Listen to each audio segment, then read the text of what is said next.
Welcome to Big Blend Radio's California Employment Law Podcast featuring San Diego attorney Ward Heinrichs. Hey everybody, today on our Big Blend Radio with San Diego employment attorney Ward Heinrichs, we are going to act out. We love our Legalese segments with Ward, but today we are truly acting out because there's all these acts, right? And actually, what's the difference between a law, a act, a bill? So let's just start there, Ward. As I was just saying that, I'm going, You're ooh, starting out with and the hard ones. I thought, well, what act? What is this? Like, this is this act. This is so. Is that an actual law? Ooh. Well, it ends up being a law, and the difference is the act is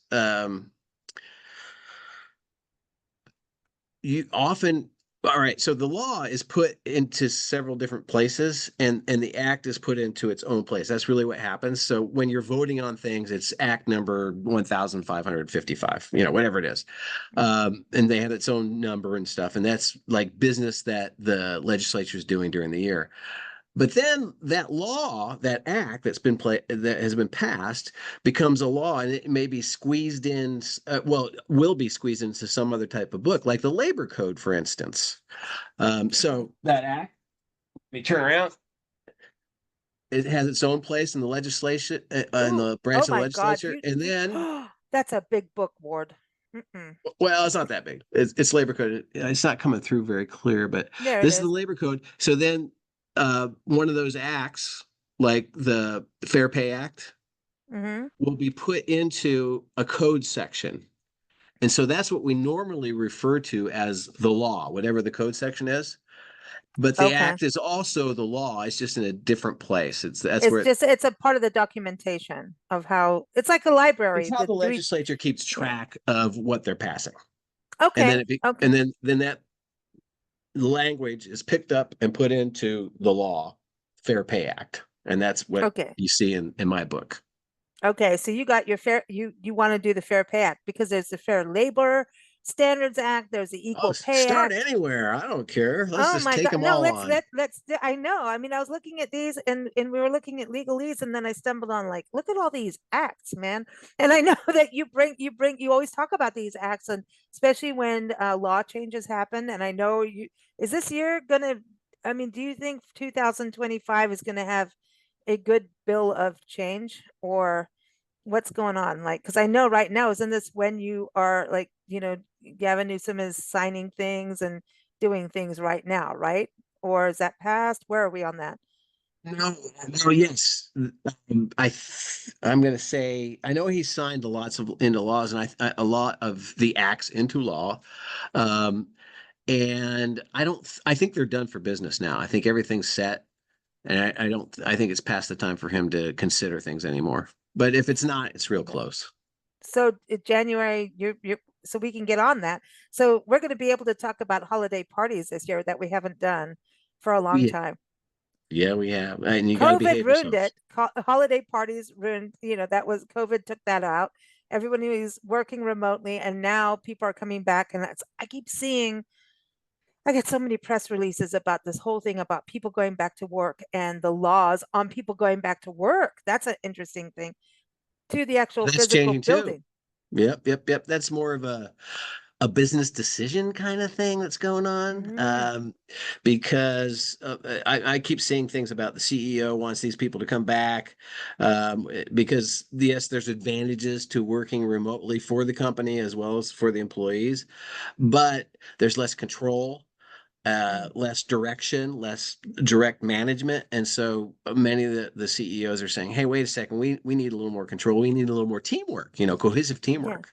So Well, you anyway, can't, and also you don't have that communication in the office to go and talk to a superior and like kind of get to know people and work your way up a little bit more, or get that extra information that someone can mentor you in a company as well. I think that's also part of it. very interesting. And that would be a benefit to at least some of the employees are, I guess, willing to do that. Not everyone And is, some but are just like, no, I've got Google and I've got my couch yeah. and my cats or my dogs, whatever it is, and TV in the background, right? But anyway, that's a whole other thing. But let's get to these acts because it's kind of interesting because most of the time we always talk about these different acts according to what's going on in a labor law change, right? But let's actually just get to the acts themselves. So first act is age. I'm going to go in alphabetical order. Age Discrimination and Employment Act. So I didn't realize that I could actually be in that bracket. I'm that old now, apparently. So this is if you're over 40. Is this for California? It's if you're over 40 and someone says you're old, like wrong. I'm old. Well, no, people over 40 are protected by these acts, and the Age Discrimination in Employment Act is actually federal law, and that's the Oh. precursor of the California law. And I kind of explain that in some of my writings that I've sent you. Um, so the federal law says, hey, if you're over 40, you can't be discriminated against because of your age. And California has very similar. It's the Fair Employment and Housing Act. And same thing, if you're over 40, they can't discriminate, harass, or retaliate. There are some differences between the two, and usually California is a little friendlier to the employee, but Mm. they both do very similar things. It just feels weird, Ward, to have 40. Like I understand 55 plus neighborhoods, right? But 40, I mean, and they're even saying like, 80s is classic rock now. So I'm feeling a little like I feel a little discriminatory discriminatory They're over calling this you an act. old I'm lady just and you saying don't like it. Okay, I I I get that. know. I'm gonna be the little old lady from Pasadena, you know? No, I hear what you're saying, but if you are in front of an employer and you're feeling discriminated and you're 41, well, boy, you're gonna like this, even though they're calling you old. Yeah. Well, Um, because but yeah, I can here's see it. why I think it originally happened. Because remember Yeah. the Age Discrimination and Employment Act, I think it was originally passed in the 80s, Ooh, 80s or 90s. let's go Um, 80s. I'm pretty sure it's 80s. And then, the I what we consider old has changed over the last 50 years pretty Hmm. dramatically because people are living a lot longer. I mean, talk to insurance adjusters. We've got to pay for everyone till they're 91 now versus That's why the old Social days when it was Security is a big 65. drama. Yeah. 65 is the same. I mean, so Social Security is the same thing. So I think when they passed it, they were considering older age at a different level Mm, than we do now. So maybe they need to update that. I don't know. It just feels weird, but I think it's interesting too because we also have a huge, changeover. We have a generational change definitely happening. The greatest generation, World War II era and all that, they're moving on. And then we have the boomers, and then then we start hitting my age group and everything. And it's like, okay, then all of a sudden we have this really young age group that are in, doing startups and stuff. And you're like, how did you do that out of high school? What the hell happened? You know what I mean? So we have this real change. So I can see where even being 40 in a work environment, you look at San Jose, right? And all like Austin, all the Seattle, all of these kind of tech companies, which are a lot of younger people that are doing stuff that half of us want our grandkids to do on our phones. That could be where we're at. And so a younger person that's doing a 24-hour push on a tech thing that we don't understand, like maybe working for Facebook or something like that, or Google, the other side may not understand it as much, or maybe even better. Who knows, right? Because we don't want to discriminate, because it's true. Some are already, I mean, Steve Jobs would, if he was still alive, he'd be kicking everyone's butt, right? So we can't discriminate. So I think those kind of jobs, those kind of places is where it could happen, even at 40 years old. I think you're right.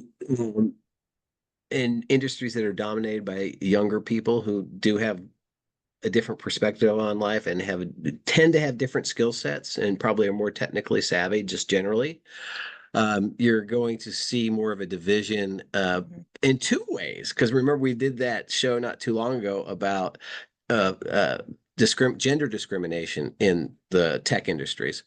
And I think the same thing can happen in tech industries with age as well. Mm.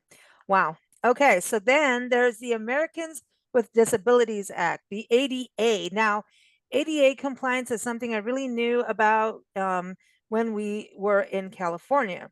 And I know I've talked about this on the show. There was a person going around suing companies and businesses, small businesses, because they were not ADA compliant. But these were historic places that couldn't make changes because even the historical society said, you can't do this to your building. And then he would go, well, this is not ADA compliant. And then eventually he did get caught because he was going from, town to town to town, county eventually got wind of, you're suing everyone and making money off of this, right? So he got nailed. But the ADA Compliance Act is actually really important. But when people like that come in play, they ruin it for what the good is of this act, right?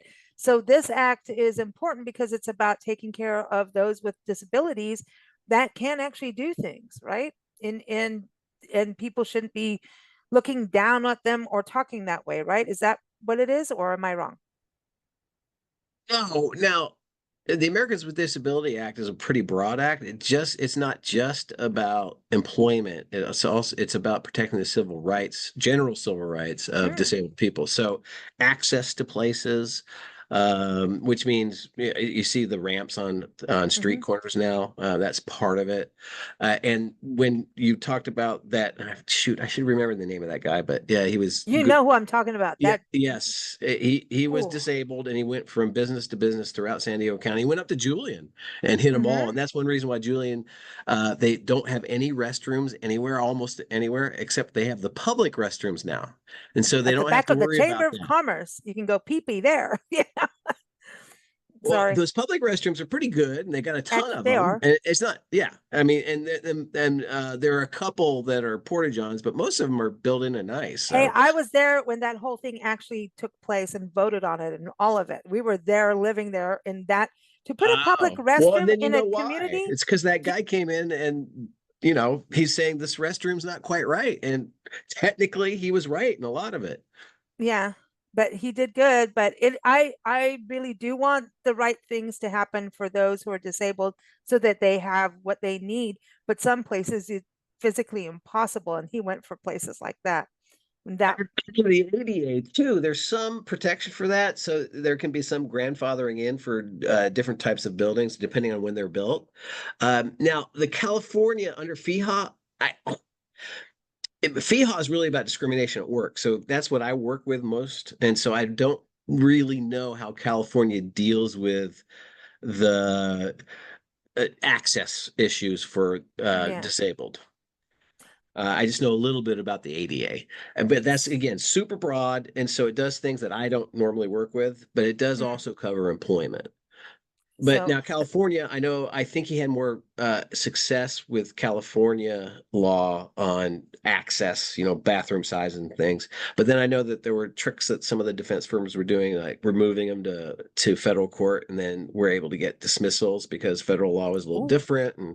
And again, I can't even explain it because I really don't do that kind of work. that So was a I crazy, just crazy thing that went it on. it really was, and I know enough about it just to be dangerous. So I don't really Yeah, yeah, yeah. No, no, no. But what I want to get to is like in the employment law, and you talk about FEHA. So you should tell that everybody what FEHA is, because we are on legalese right now. So what is FEHA? It's the Fair Employment and Housing Act, and that is California's law that protects different groups from being discriminated against, harassed, retaliated at work. So it's an employment law. And Okay. now, again, the ADA is also has an employment law part in it, but it's broader than that. Mm. FEHA, Fair Employment and Housing Act, is not broader than that. It's just about employment. Well, and housing too, but that's separate. Well, that's why I always think it's interesting about these conversations because if you look at FEHA, and it's like, okay, Fair and Employment and Housing Act, you go, what's the housing got to do with this? You know what I mean? Because things get clumped together on how bills are made, acts are made. And sometimes, I mean, I remember national park bills being like to expand a park or save a park being part of a credit card bill. And it was like, what is a credit card got to do? Like, it was about credit and inflation and all kinds. What has that got to do with this? And that's what's confusing for us, not in it. Yeah. And that's why I like these shows with you, because when you look at it on the outside, if you're reading the headline, you'll never get what's going on. You can't read the headline. And even today's political world, you just get beyond the headline. I'm just going to say. And honestly, I don't know why they put them together. It's an historic anomaly as far as I'm concerned, but there were housing discrimination issues that were going on, and they took care of both of them under one umbrella. Big bill. Yeah, Sometimes one that's big the only bill. way you get it done. And that's, yeah, sometimes that's the And so only there's way. And housing and employment, but the employment, the main employment sections of that bill are in one area, and it's not, and they don't overlap with the housing. The housing's a little later in the act. okay. But at the same time, doesn't it go with, if you don't have enough equal pay, you're not going to be able to have equal housing, right? So in a way, it is kind of connected, because you have to be able to afford housing as an employee. When you look at what's going on in the real estate market across the country, it's kind of interesting. So it's like some places you can't, an apartment is more expensive than a house. It's like weird right now. And it depends on whether or not you're earning a salary or a wage, depending on where you are in the country. So it's kind of weird right now. It's kind of wonky what's going on with the housing market. And I don't know about California, but I know you're a little expensive, I think. I don't see how people, yeah, young children, younger adults coming out of college or high school can even think about owning anything. I mean, I'm sure there's some, but it's hard. It's really, in San Diego, Yeah. it's very expensive. Yeah. Everybody is like grouping together in apartments and houses, or like five people living in a house is separate families. You know what I mean? Common, very common. For younger people, like they're in college, okay, well, you get this room, I get that room, and that's what I've seen a lot of. And it was like that even when we lived there, it was like that too, which Yeah, I is, don't think that's changed so much for college, but it's really after college, I think, where you have the like friends situation where they're yeah. older, they're professional, but they can't buy. New York, you could never buy a house, right? So Oh my God. Well, half people the live time together, I and know you're seeing people more of that here. in New York that have their bathtub in their kitchen because that's where all the plumbing is. You know what I mean? So it's like that's how small the apartments are and stuff. Like, I don't know. I, It's known for that. I'll do it for the beach. I'll do it for the beach. But let's get back to Americans with Disabilities Act. When it comes to employment law, is this also part of discrimination on disabled people in the workplace or Absolutely. not? Yeah, Okay. it's about discrimination. And so in order to be covered by this, you have to the person who is the employee has to be able to do the um, essential functions of the job with or without accommodation. So you look at someone and they're disabled and you go, oh, I don't think he can do this job or she can do this job. Oh. But maybe that's not true. You got to give them a shot. And then Mm-hmm. you also have to say, okay, well, since you are disabled, what type of accommodation? This is called the interactive process. This is part of Mm-hmm. the ADA as well as the FEHA. Um, and you have to have a give and take back and forth conversation about what what can the employer do to make it easier for the employee to do it, and it's got to be reasonable accommodation, so it can't just be anything, Yeah. and it can't be an undue hardship for the employer. But if it's still reasonable and not an undue hardship, then that accommodation is something that the employer really should consider. Now, they don't have to give the accommodation that the employee isn't asking for necessarily. They can come up with their own as long as it's reasonable. Mm, So they can say, no, we're not going to give you that one, but we'll give you this one. mm, Um, but as long as it's reasonable, then it should pass muster. And so that's the process. And the discrimination that's trying to be avoided there is saying, oh, you're disabled, we're not going to hire you, or you're disabled, I don't believe you can do you got injured mm-hmm, or something, and I don't believe you can do your job anymore. Well, are you sure? mm, I'm allowed to have a reasonable accommodation. Why don't we talk about that? And that's what the mm. act does.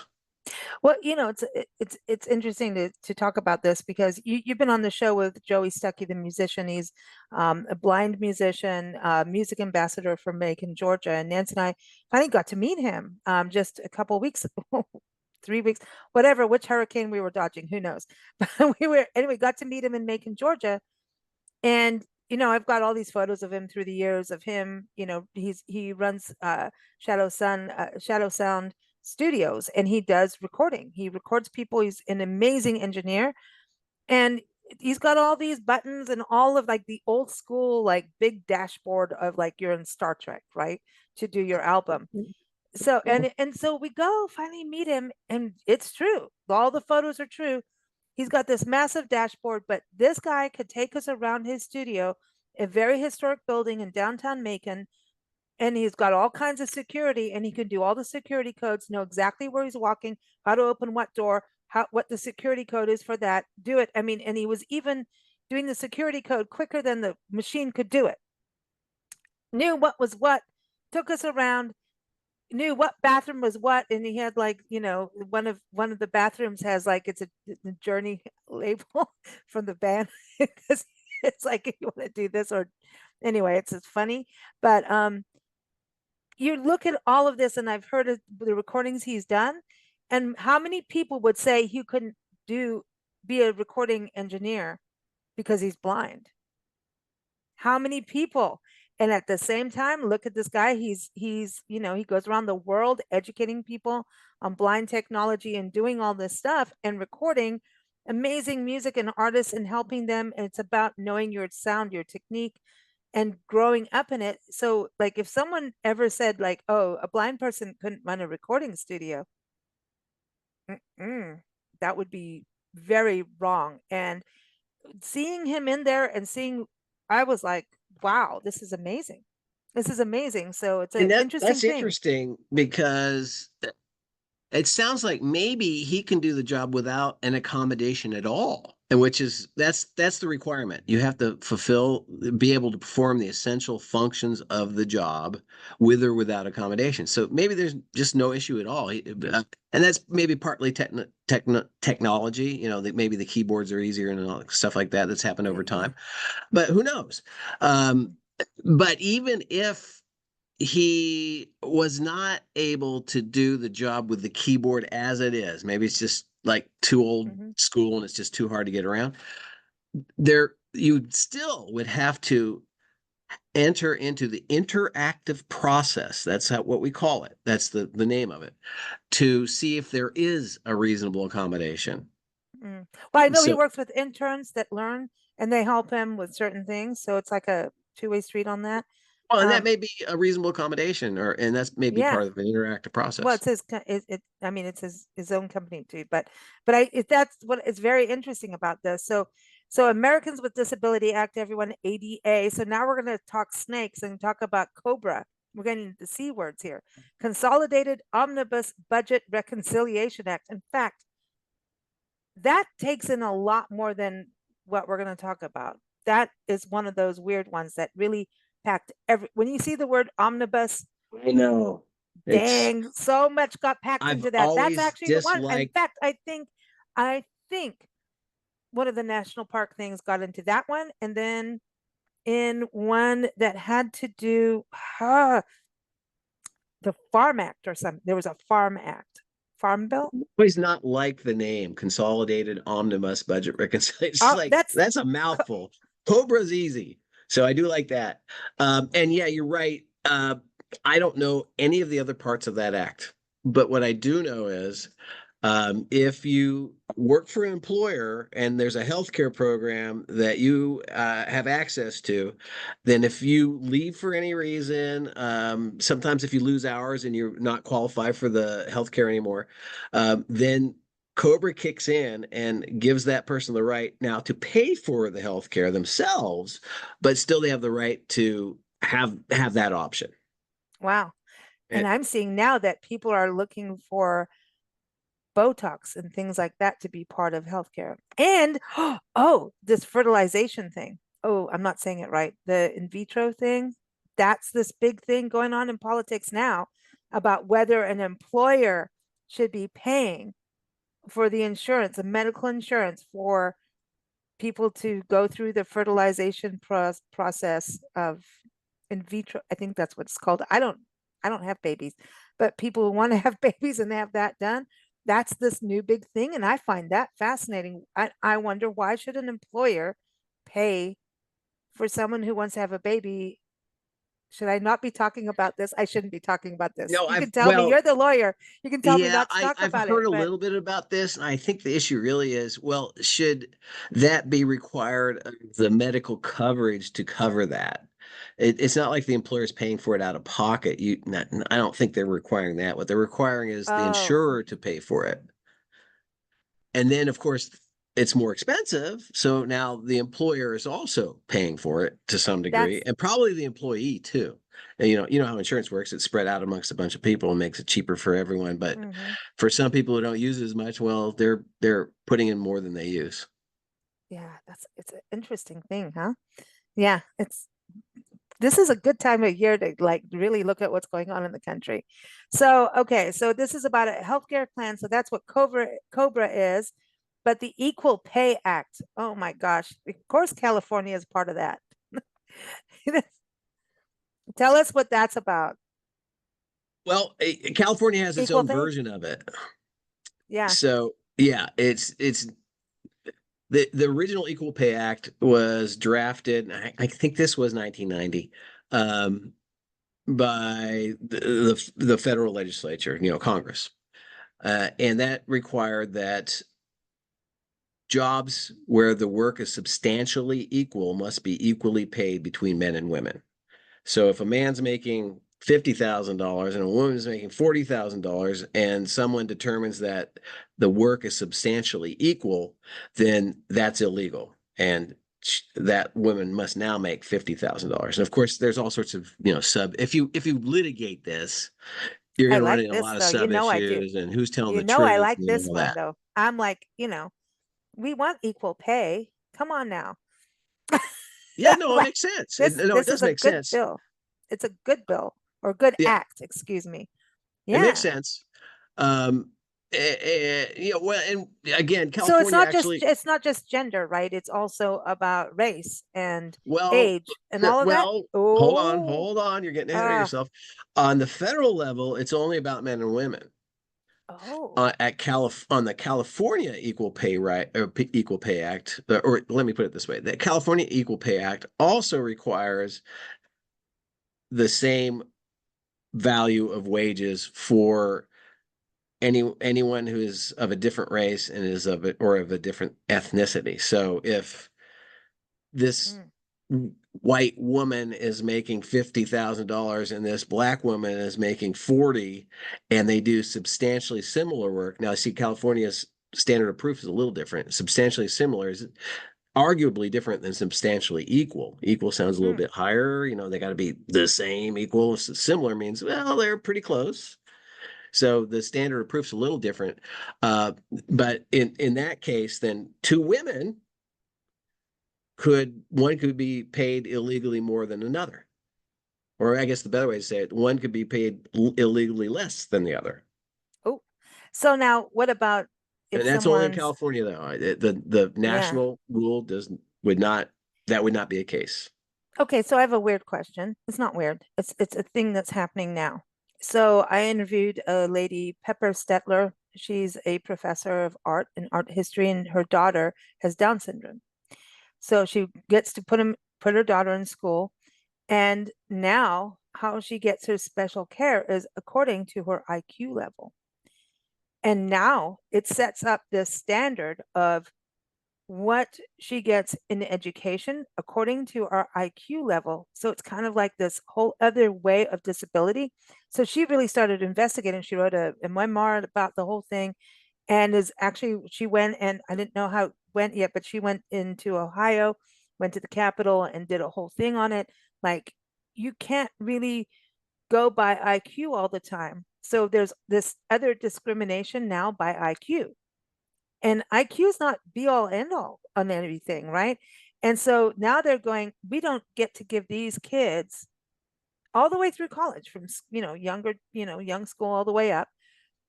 these programs because they have this, but we're going to have this special thing. But if your kid improves on IQ, you don't get the help.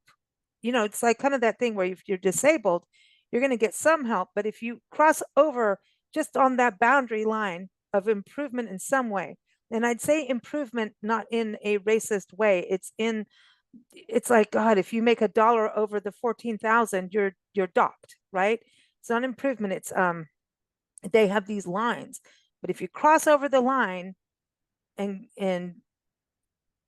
your brain changes or something happens where you found a skill that you're really good at and you do well at it, you get docked, right? And you actually can't even survive on that other money as you grow older, getting out of school, going to college. It's kind of this weird thing because they basically You're going talking by about your disability payments that the state I'm gives, talking or you're about talking about all of that education? education, Okay. disability, and then what you get in careers. Yeah, well, So all if your right. So there are IQ going to is be this, cutoffs, they're though. I mean, in the any disability act, there's a question of do you have a disability or not? Now, some are really clear. Certainly, that person has a disability, but not all are all that clear. And so you can fight that's what I'm about talking about. whether someone has a disability or not. And there are people who say, "I think I'm disabled," and a court may say, "Well, no, actually, you're not." So that Someone that with happens everywhere. a low IQ, or what we would consider low, or whatever the test does, doesn't mean they're not good at thriving in something, but they still need the special needs help to be able to do it. That includes college and in career. And so that's what she's saying. Like, it's at this point now that you're almost discriminated against by your IQ. So therefore, they're like, the only job you can get is Not a a protected checkout person. class. It's Huh? not it's not a recognized protected class. IQ isn't. It's not a protected Huh? class. So I mean, Oh, California adds uh, oh, protected classes in often. I think the latest one was it military was the latest one? There's another one that was more recent than that. wow. Um, so you can add that in. But right now, at least in California and any other place that I know of, that doesn't say, well, if you have an IQ of such and such, you're considered disabled, or you have special protection under the law. Hmm. It's That's not a protected interesting. class. It's interesting because she's just going like it's almost this weird thing of like you can't get into certain schools, you can't do this, and then it's like they are treating the kids almost like you're never going to be anything but a checkout person in a grocery store. And that's not true. They could be brilliant artists or brilliant writers or Yeah, brilliant, and you she's know what I mean? probably making an argument to maybe make it a protected class because Maybe, huh? it's not Yeah. recognized, at least in California. And doggone it, if it's not happened in California, I'm sure it hasn't happened anywhere else in the country. In Ohio, good luck. Maybe New York and Yeah. Ohio. I couldn't even believe. Well, But yeah, I don't think that I would fall out of my chair if you said, "Oh yeah, in Ohio, IQ of 80 and below is a protected class." hmm. What? But this is interesting though, because it all starts at a certain place, these But she's laws. arguing to say, "Hey, look, this isn't fair." So maybe she That's wants the legislature to change the law. All right, that's what fair she's enough. doing. She went to the Capitol. I Okay, think that's kind of cool. I think yeah. go for it. That's what we're here in America to do, right? Is stand up and say, hey, we don't like this, or we do. So what about Fair Labor Standards Act? Woo, you can't say FLSA all the time. That's hard. But tell us about that. Yeah. Um, that is a law that governs national. Again, it's a federal law, and it was Okay. first enacted in the 30s, and it Mm. governs minimum wage and overtime. And there are other Oh, things it covers too, like bookkeeping, what records you have to keep, things like that. But that was the first um, wage law that we recognize in the country that I know of. I don't know that there mm. was any other wage law before this, certainly not nationally. And it was done because of the Depression. Oh, And so what they said hmm. there is, well, we got a certain minimum wage, and that's got to be paid to everyone. And if you work under the FLSA, if you work more than 40 hours a week, every hour after that, or every second after that, has to be paid at time and a half.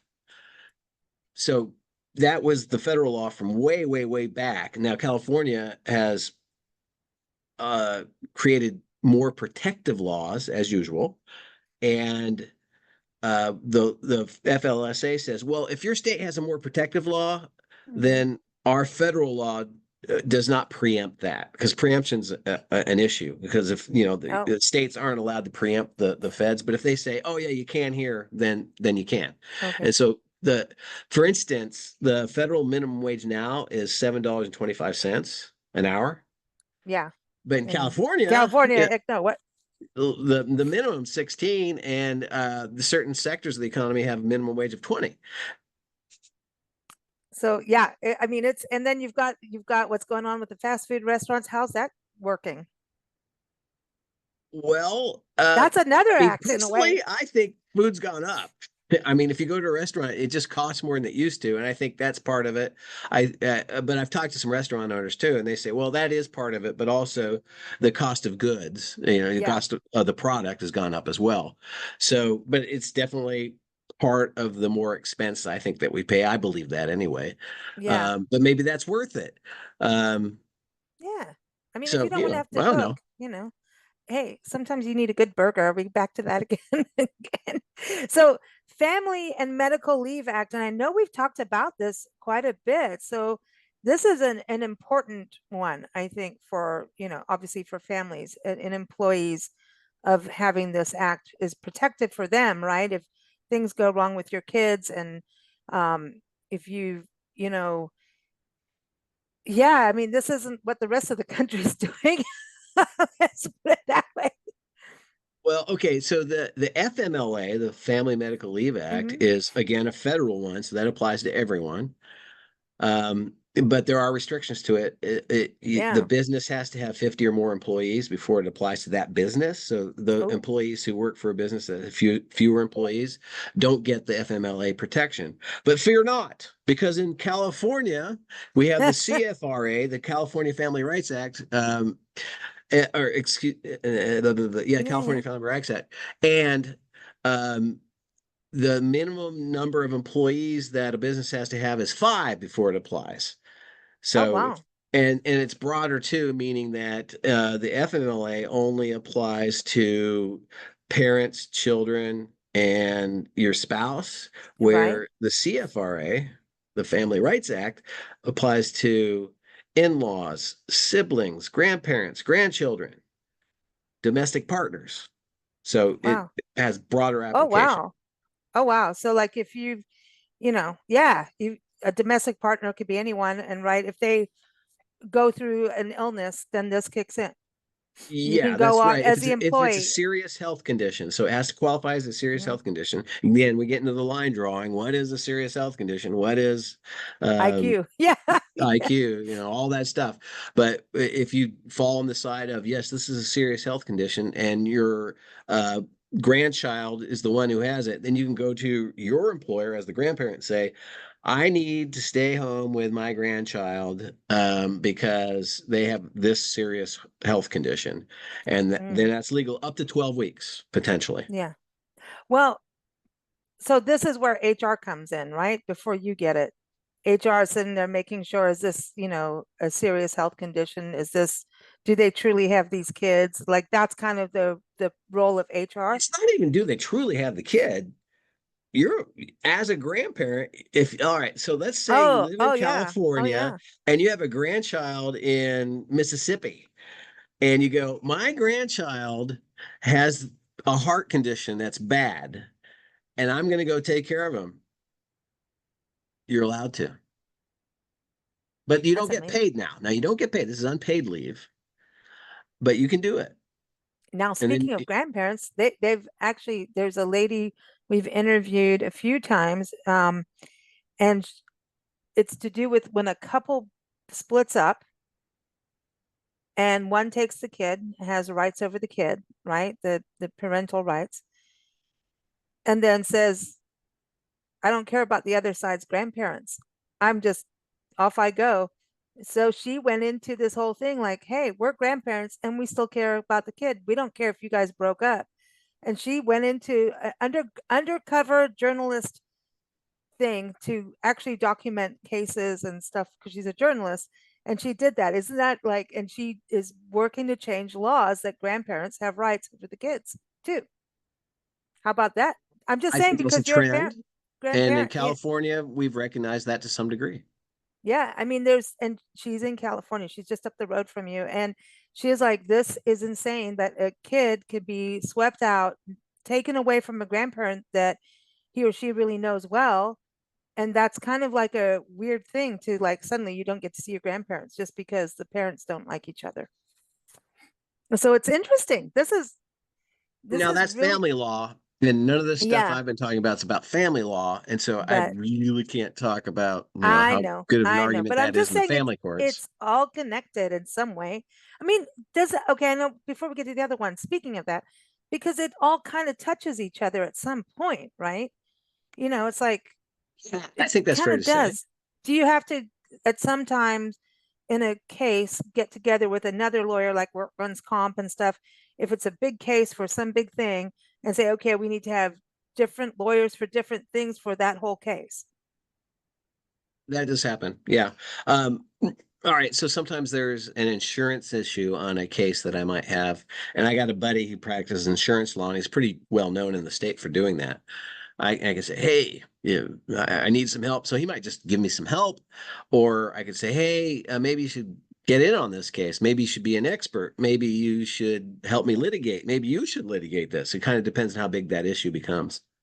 Okay, so it depends on what, and so two lawyers can, I know that, I mean, people have more than one lawyer at times, and it's because of the different case, like the different laws. So you have to split it up amongst you, like, It can happen. It doesn't regularly happen, but it can happen. And normally you'd probably take care of that with an expert. If you had an issue Mm, of insurance, I'd probably say, hey, come in and testify for me or something like that. okay, okay.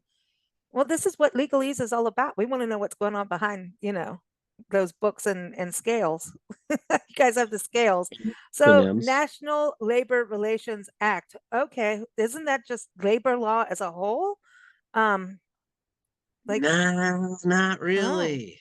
Yeah, it's not labor law as a whole because there are all And sorts of labor labor law is laws. the same as employment law, right? We're in the same boat as that, or does labor law start bringing Well, in the, oh, see, this is, I always look at when we do these shows like what hashtag labor law, employment law, what's the difference? Then I was going, well, labor law, doesn't that start going towards unions? we'd say that there often the term for my area of law is labor and employment, and those are Oh, two slightly different things. wow. Labor is more like union stuff. That's how we've used that term over the years. Mm, And employment doesn't necessarily deal with union stuff. Of course, there's a ton of overlap in both. But the National Labor Relations Act originally was really again, that was passed in the 30s, was really originally passed to help uh, employees collectively bargain and create unions. oh, okay. That was the Wow. purpose of it. Wow. Wow. So then I know we've talked about this before, but as an employment attorney, do you ever have to work with a union or does that just kind of bypass you or do you talk to the employees at times or the employer when stuff like is starting to get like, someone's going to get ready to rumble. You know what I mean? Yeah, well, all right. So I run into union issues fairly frequently. For Oh, instance, I get calls from teachers and they'll say, "Hey, this is going on at work." And of course, my first reaction always is, "Well, have you talked to your union people about this?" mm, And if it's a no, I usually say, "Yeah, you better go talk to them first before you talk to me." okay. And the other thing about union work is, I mean, if you're going to help an employee, is there's the collective bargaining agreement that has very specific requirements for lots of different things. So if you have a grievance, they have grievance sections Mhm. usually, and this is how you bring up your grievance. And normally you would do it through a union rep. Doesn't mean you can't be represented. So there's a whole procedure for unions that is really different than most employment work because at Mm, least in California, I think, shoot, Well, I know nationally that I've just heard recently that 7% of employer or employees are unionized. So it's not that many anymore. You Mm, know, back in in the 30s, it was like 30 or 40%. But it's just not that many anymore. And so I really don't run into direct union work very often, okay. but sometimes there's a union issue. Mm. Well, like there's what's it, the longshoremen that are having a Longshoremen. strike? Yeah, Yep. having Yep. strike right now, and that's gonna affect Well, Christmas no, apparently. no, no, they came to an agreement before they Oh, actually okay. went on strike because the strike was going to be on the East Coast and through Texas. But they came to an agreement. Now it's not a permanent agreement yet, but they did stave Okay. off the initial strike. Mhm. Um, and I'm going to guess that they'll get it all worked out before it becomes a strike. But I yeah, just heard like that was an issue for everybody, a while. yeah, it's like everybody's gonna start complaining about toilet paper and Christmas. That's I was joking about that too. Oh boy, that here we are. it. Toilet paper, a run on toilet paper again. Oh I boy. know everyone's gonna run for the grocery store aisles, go to Costco. Costco's like here, it's like $10 a roll. No, I'm kidding. We're limiting you to no, the prices were good, but they're limiting you to two Yes, gigantic bags yeah. full of toilet paper. And You're I look at people, try before they said just two. I remember people taking like six out. I'm going, oh my gosh, what are you going to do with all that toilet paper? It's not that bad. You're not it's going to like use that. there's such a thing as leaves. Okay, sorry, I come from Africa, but like you can do That there's was just just insane. it was insane what was going on. I remember in COVID, like first time going out in the grocery store, and I'm like, okay, stuff's getting weird. I should better go and stock up for us and our friend Jerry. And I went in there and like this woman and her boyfriend like literally like put their arms up in the aisles and blocked people. And I'm like, really? Let's go. It was like grocery store wars. And I'm like, what is wrong with you? Really? You're gonna fight over a box of pasta? Like really? Like I don't even want to eat it, but it's like I didn't want to, it was crazy, crazy. But hey, all these laws are there and you get to run them, Ward. You get to do it. It's a good chat, always fun. Thanks for the legalese and for acting out. I think we did a little good acting out today, just a little. Absolutely. I was a little better behaved than you, I think, though. You start saying you get into those raunchy stories, and I'm going, I all didn't right, do any raunchiness hold today. on, I time don't out. think I didn't get into I could, but I didn't. I think I behaved Not this today. time. You're No, right. I'm yeah, sorry. it was last time maybe I think. I don't know. Everybody look in the archives or listen in the archives. You Yeah, may not listen want to in. see you You'll may hear not some want to raunchy see the stories. raunchiness, but you can listen to it. Everyone, thank you so much for joining us here on Big Blend Radio with Ward. He is here every fourth Wednesday, keeping us on track with the employment law of California and San Diego. Best Employment Attorney San Diego.com is his website, and he's off for a little vacation, but you can still contact him because he's got Starlink in his RV, right? By Starlink. Yep. All right. Well, listen, have fun, and we'll talk to you soon next month. And we'll get into that what to do or not to do with employees at holiday parties. In other words, don't have too much alcohol, you know. Oh, and we're of course at the end of the year we'll do new laws. Oh, So oh yeah, that's we've coming got the up big too. new laws. That's coming Mm. up. Yeah, that's Ward's favorite. Is like, here's all the new laws. That's what I was thinking. I was like, how many are coming? I mean, is this going to be like the big long list again? Do you think for 2025? What is it looking like? Changes afoot. Toilet paper roll or paper towel roll? Say two toilet paper rolls. Oh, okay. Well, that's, maybe more like this year, huh? I think that's all right. Like the whole paper towel would be bad. Okay. We're good. We're good. We'll talk soon, Ward. Take Sounds care. good. And Thanks a buy lot. toilet paper everywhere you see it as you travel. Take care. Thank you for listening to Big Blend Radio's California Employment Law Podcast with San Diego attorney Ward Heinrichs. Keep up with Ward at bestemploymentattorneysandiego.com or follow him on LinkedIn, Facebook, and Twitter. You can also subscribe to Big Blend Radio at bigblendradio.com.